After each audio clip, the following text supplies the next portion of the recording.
Welcome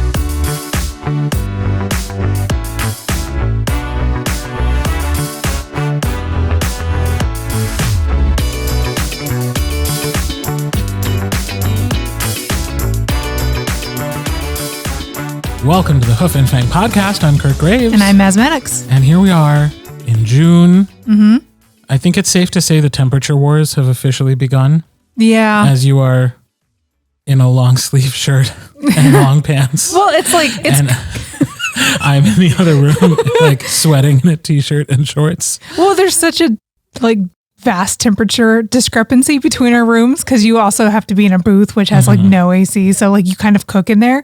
But we're in a basement and I'm very sensitive to AC, I guess. Mm-hmm. So I get so cold down here. But as soon as we walk outside, I thaw. Because it'll be high 70s, maybe low 80s. So it's kind of nice. I'm surprised you don't take more walks just to warm I know. up. Yeah. I think I'll probably start doing that now that the weather's nice. So I can try to get my steps in because I haven't been doing that for months.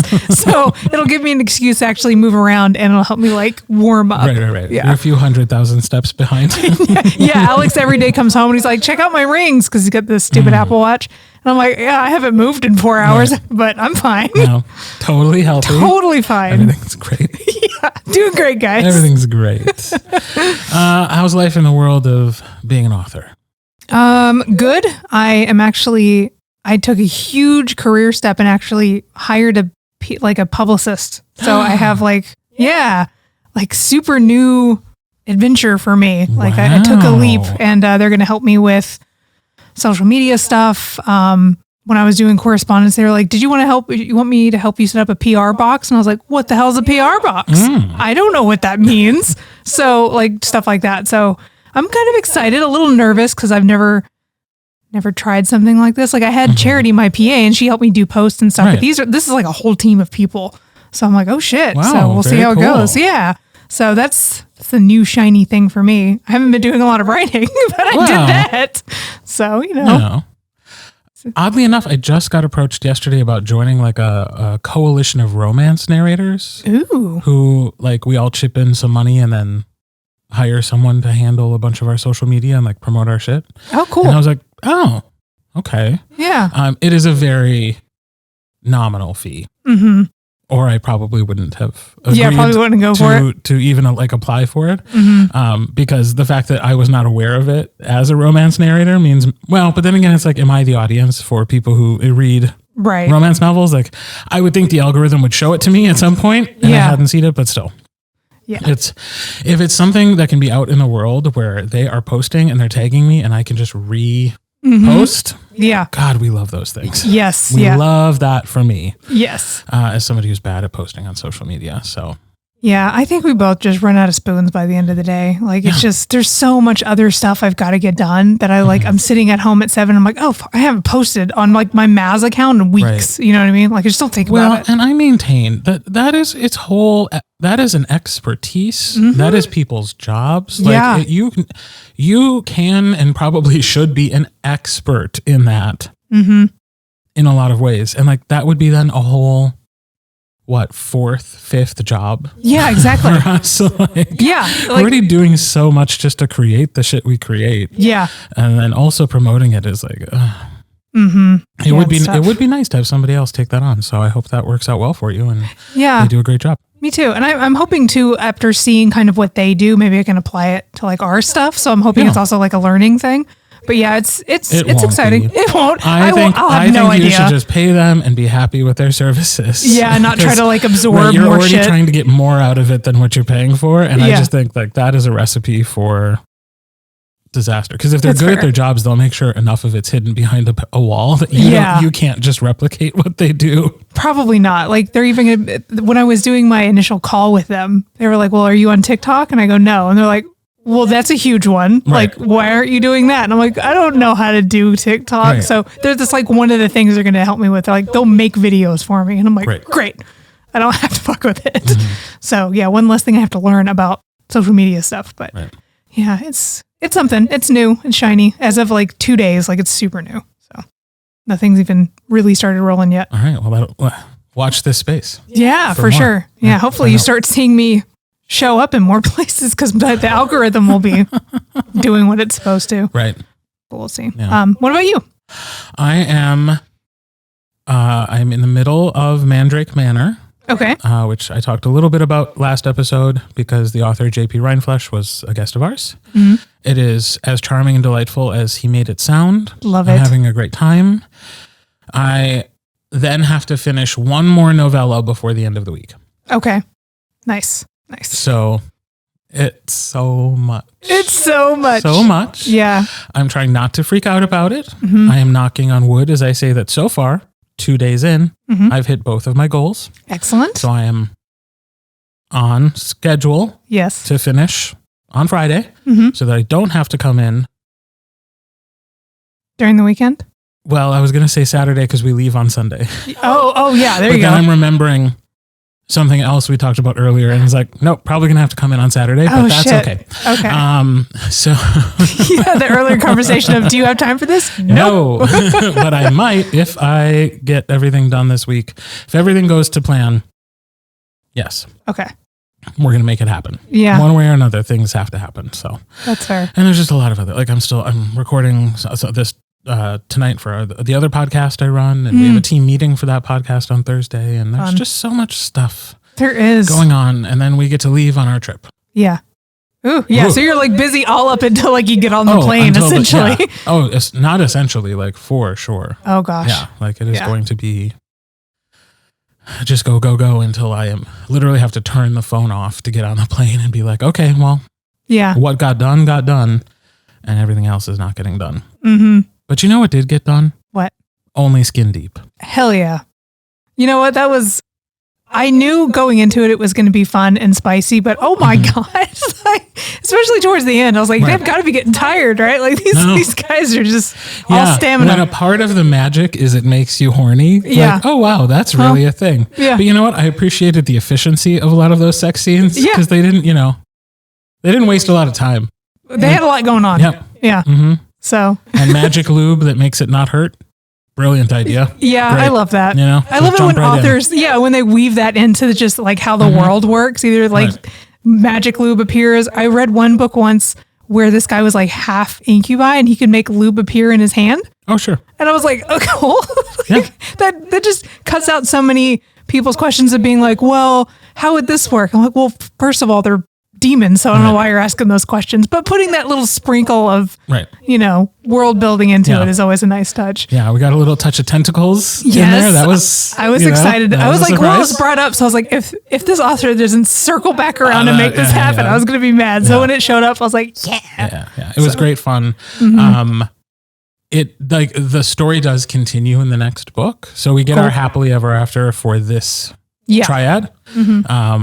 And then we'll see, maybe in the future we'll do the next one. cool. You never know. I hope so. find It was out. fun. This was really fun. This is a good, if you like really spicy, fun romance, this one was like, Yes. this is my jam. It's really good. Yes. And so if you are or were a dear listener subscriber for any of the run of this audiobook, I would imagine that by now, Friday, you have that in your book funnel library. And the episodes that have existed in our feed are now gone. Yes. So they will be gone. You now have the book in your library. You can listen to it there. And then we will start releasing episodes again with a 1 week break on June 25th. Yep.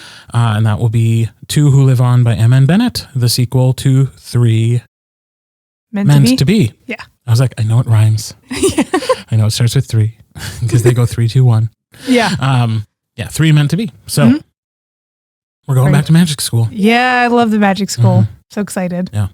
And M.N. Bennett released, has been pretty consistently releasing a lot of social media about the characters in that series. And so I'm getting little hints as to like what's to come. And I'm like, ooh. More gay. Yes. More queer people are coming. Excellent. More than we even started with. So that's exciting too. That's awesome. Yeah.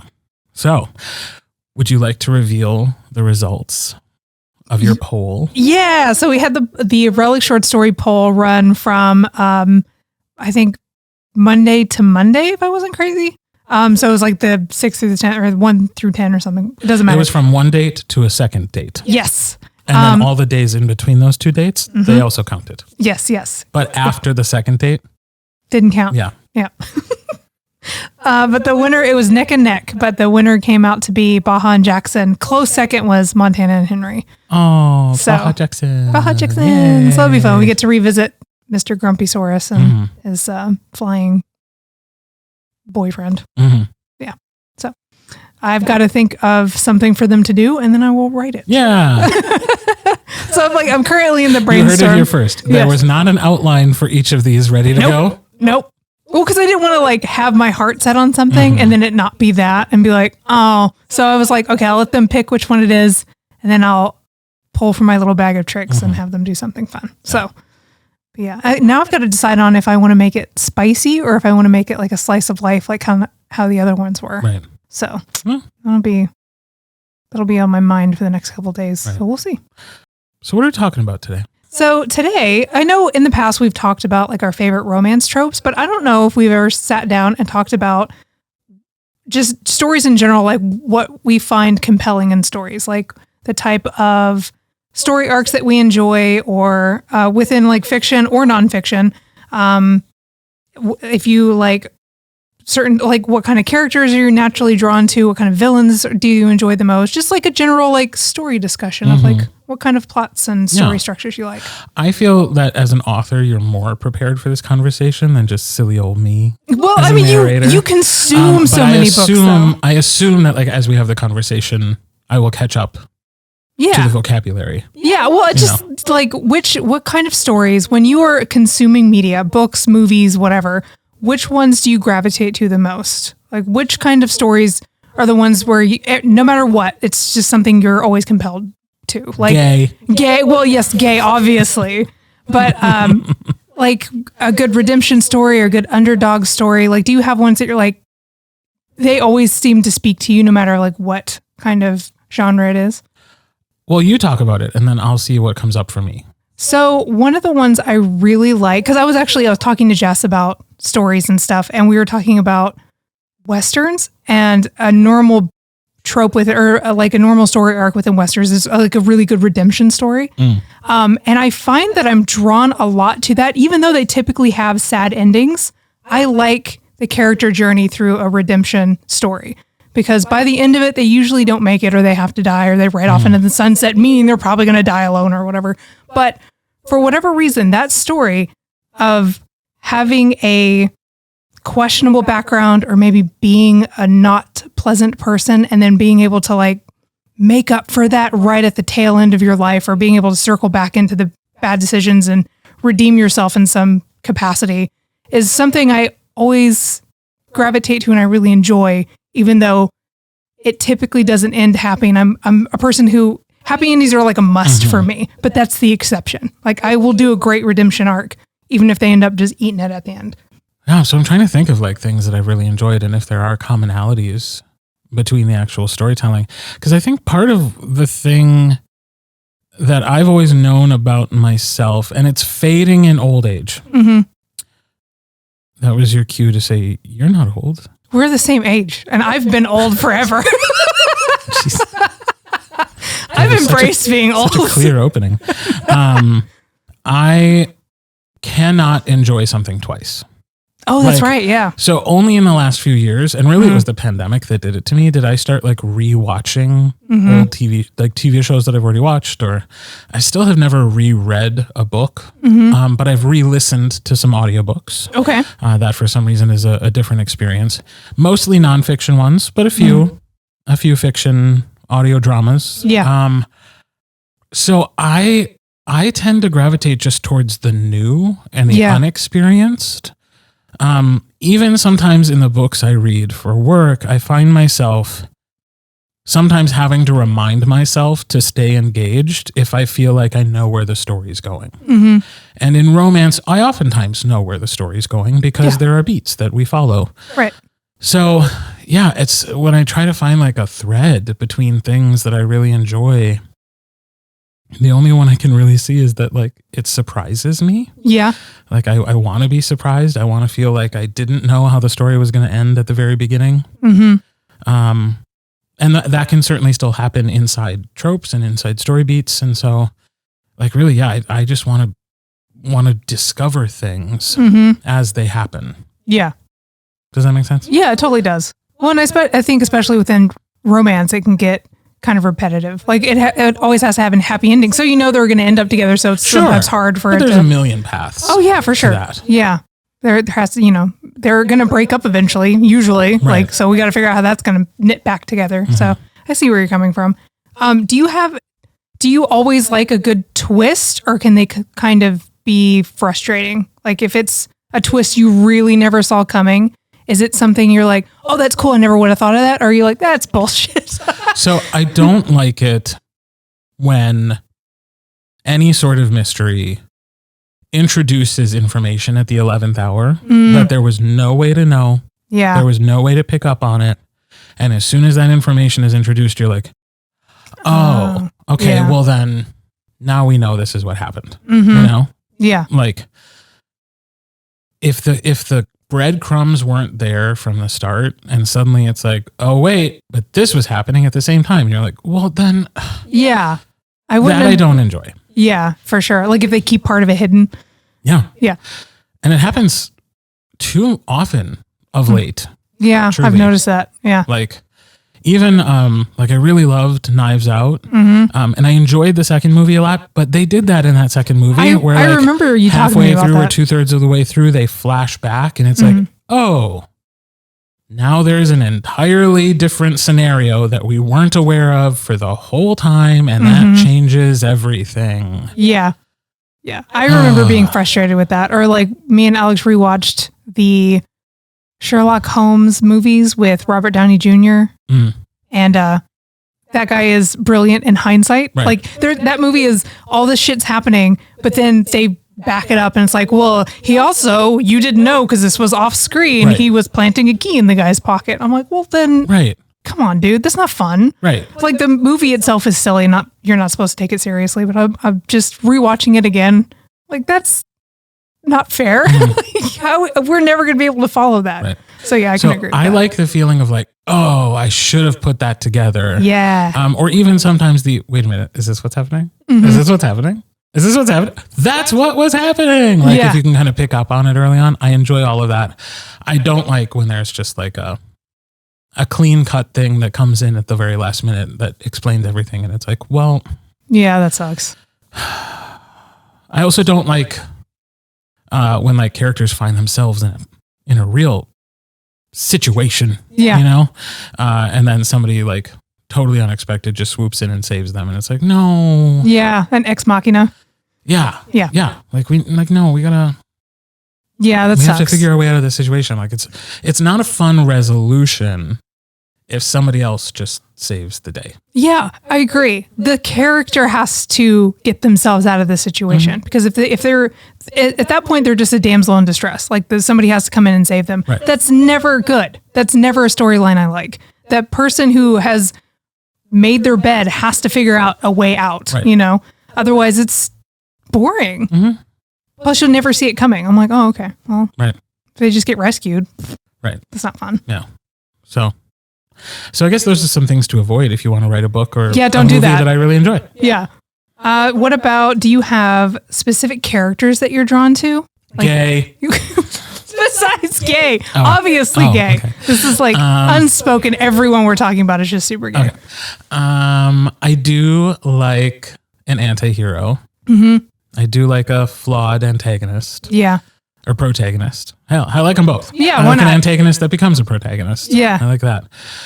So yeah, I not attracted to the goodies as far as characters are concerned. Yeah. I do like them to be a little bit of an asshole, a little bit of a bitch. Mm-hmm.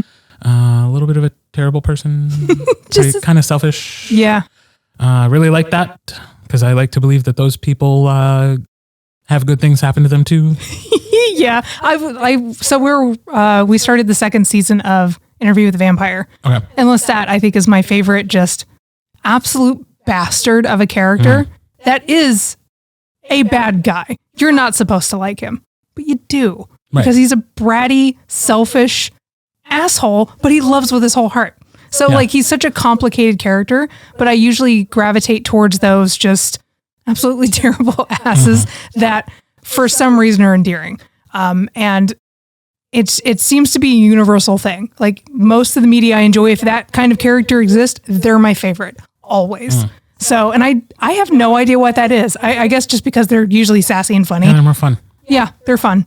Like, although I will say I do also enjoy an innocent. Yeah. Like when I think about Ox and Wolfsong. Yeah, I do love Ox. Yeah, he was a really super lovable character. He didn't get on my nerves because he wasn't like trying to be holier than thou or like goody goody. He often felt inferior. He didn't know his own value, but like he truly was like a pure soul. Yeah. But then there's Gordo, who's the exact opposite of that, who I also really fucking enjoy. Yeah. So yeah. I don't know. Maybe just like well-written characters. Yeah. They just have to be, multidimensional. Right. Yeah, for sure. Yeah. Well, and like, I think what made Ox so awesome is that I think we can relate to just not feeling good enough, even though you're the right person for that situation. Just, I mean, that's such a human emotion of just feeling like you're not supposed to be there. You're not good enough, but really you were like the pillar holding a lot of things up. I love those kind of characters. Right. One of my faves.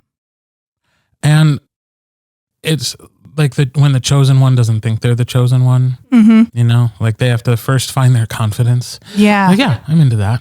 Yeah. I like that as a character trait. Yeah. I'm a big fan of underdog characters or underdog stories in general where they literally come from nothing. Like I think Name of the Wind did a really good job of this character going from being like orphaned on the street. His last remaining things were taken from him. He goes from literally rags to being clever enough to like scam his way into a magic college basically, and like rise the ranks that way just by making friends and being chatty.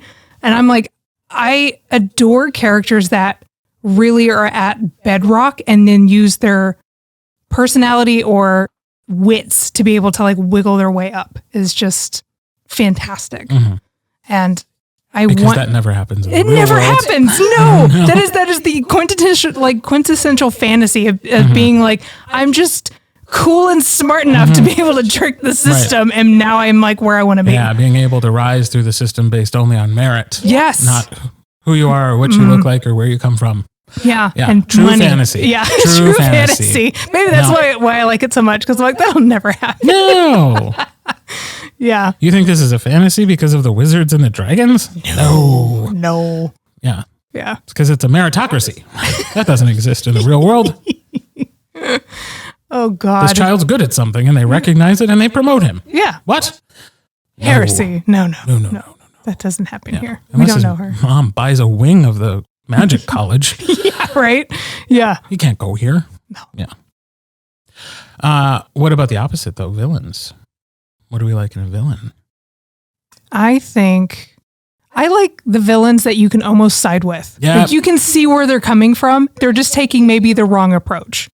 Or like they're going a little too hard. Or maybe their plan's actually really good, but a little too many people are dying. You know what I mean? Like one of those things where you're like, if you dial it back by like 10%. It's a disagreement on how many people can die before it becomes evil. Right.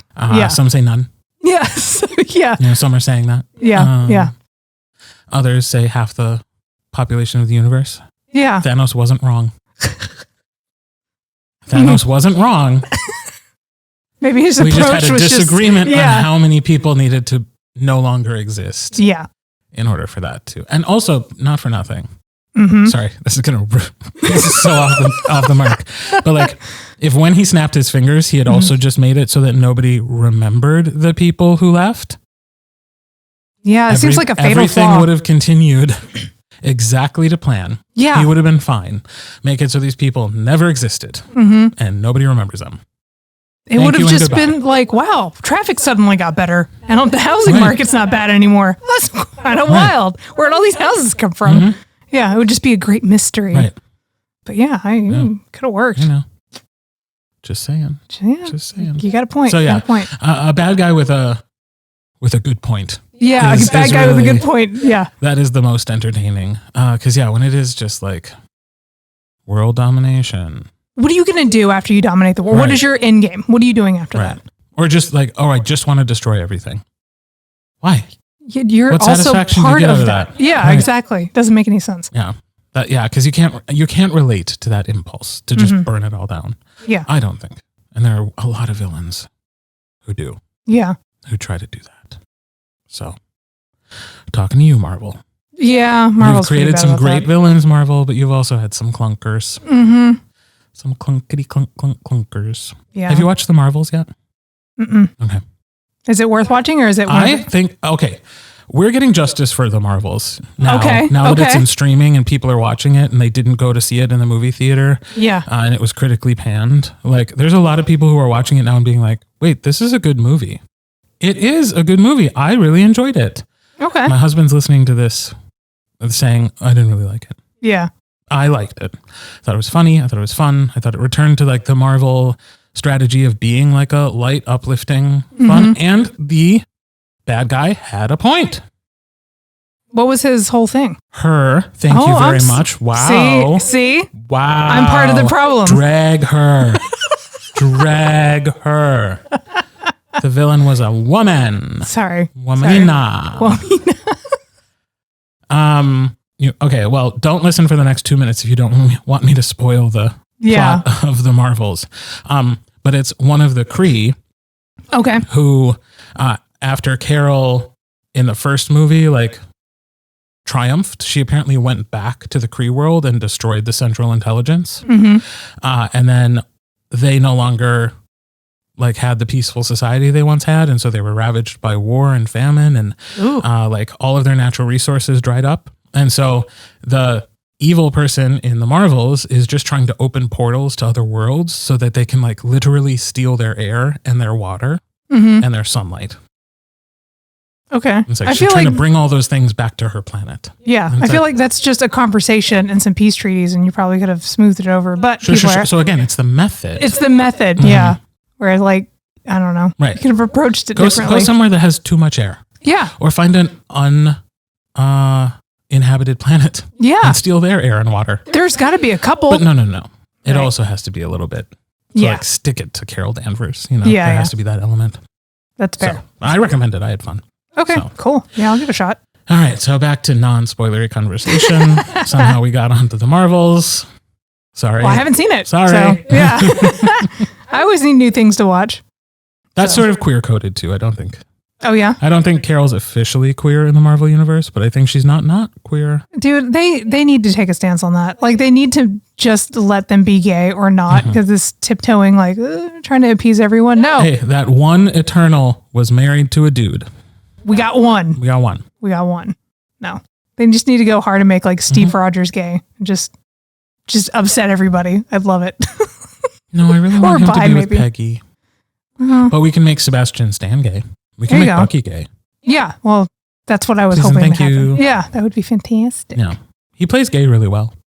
I haven't seen him. Actor. Well, actually, I've seen some Tumblr posts, but but I haven't. I don't know what it's from. So he was in a USA drama. Remember the USA Network? Yes. Does it still exist? I have no idea. I don't think so.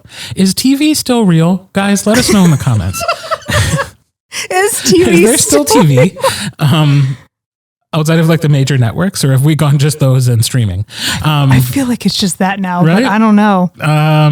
Like, does the CW still exist? I think it does. It has to. I would think so. Anyways. Yeah. So it was a USA drama. It was called Political Animals. Sigourney Weaver was the Secretary of State. It was like a play on Hillary Clinton, where she was like the really competent Secretary of State. And then at the end of that series, the president's in a plane crash. And it's like, is she going to go after the presidency now? You know? Exciting.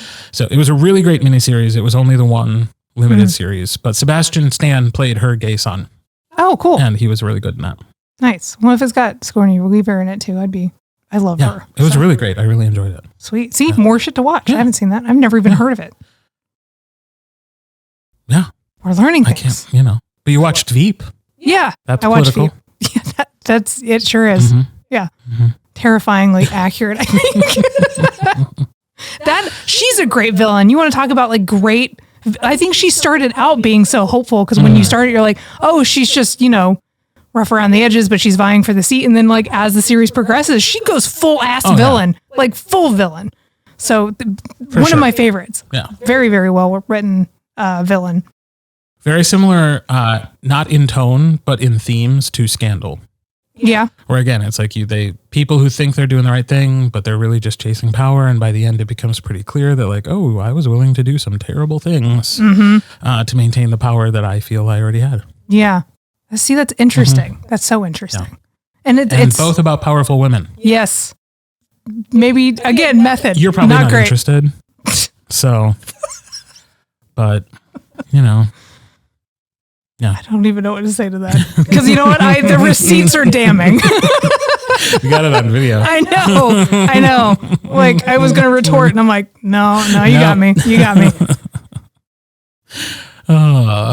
So do you have any story types that you're just really not into? Like a revenge stories, you're just like, meh, not my jam. I mean, we've talked about this before, but I need an external conflict. I get bored in a story when it's just somebody who needs to get over themselves. Yeah. And I understand that not all people are on the same page as me with that, but I need there to be some external conflict that helps them overcome an internal conflict. I think both need to be present. Right. And when it really is just the person getting in their own way, I get so frustrated with that. Yeah. To speak of another TV show about strong women, Killing Eve. Did you ever watch that? What is it? Killing Eve. I've heard of it. I don't think I've seen it. So it's about an FBI agent or a CIA agent and like a serial killer that she's trying to capture. Ooh. And like, I won't spoil it, but like by the end of the first season, it just became so clear that the FBI agent like could have caught this person if she just stopped getting in her own fucking way. Oh, that's frustrating. And it went on for like 3 seasons, and I never went back to it after the first season because I was like, no, she should have been caught. There were plenty of times where she should have been caught. Yeah, that would have been like that would be frustrating. It's just somebody getting in their own way, and I don't enjoy it at that point. So those are those are stories I don't care for. Yeah, I can get behind that for sure. Because at a certain point, if you're so frustrated with the character, you don't care if they're going to achieve their goal anymore. Right. At least for me, I'd be like, well, I mean, go to therapy, and maybe you could like catch the serial killer. Think about how many people in that scenario are getting hurt while they figure their shit out. Yeah. Like, no. Yeah. I think that's one of the reasons why, because for mine, I was like, I can get behind a really good revenge story if it's written well, but for the most part, revenge stories, they're so zeroed in on their one goal that they usually leave a trail of destruction around them. And I just usually cannot get behind that. Like, okay, yeah, you need to avenge your dad or whatever, but like, look at all the people who you've like kind of dicked over pretty bad, or like you're making this way worse than it really needs to be because you're just so lasered in. Right. So, yeah. Right. Yeah. So sort of same reasons we don't like it. Yeah, there's I think so. Too much selfishness, maybe. Too much selfishness, too much secondary damage, like too many victims from the person that we're supposed to be like cheering on or being on their side. Yeah. Okay. So let us know what you think. What are some stories that you really enjoy, characters that you're drawn to? We always love hearing from you guys in the comments. So keep telling us. I think we definitely get our most participation either through Patreon directly or people commenting on YouTube videos. So cool. If you are one of those people, keep letting us know. And if you're not, if you're more comfortable sending us a DM or an email, find us at hoofandfangpodcast.com, and you can find all the ways to contact us and send us a message. And if you are not one of those people who is in our Patreon, we strongly encourage you to go check it out. You can join as a free member, get some notifications when we're doing things for just about, just everyone. Or you can join at the $5 level. We have lots of great stuff, including our Animorphs recaps, which are happening every week. Yep. We are just about 20 books from the end of that. Yeah. Can you believe it? It's so crazy. Things are happening. And so those are coming out every week. And then if you are a dear listener, you get our audiobook episodes. So there's so much to already get. And if we cross the threshold of getting more members, there's only going to be more cool stuff. Yeah. So we encourage you to go join, check us out. Check us out for a month. If you don't like what you see, you can go. Yeah, for sure. People do that. Fair. We see it happening every month. People check in, they check out. Yeah. That's totally cool. But we hope you're checking it out. And we will be back next week. Yeah. See you then.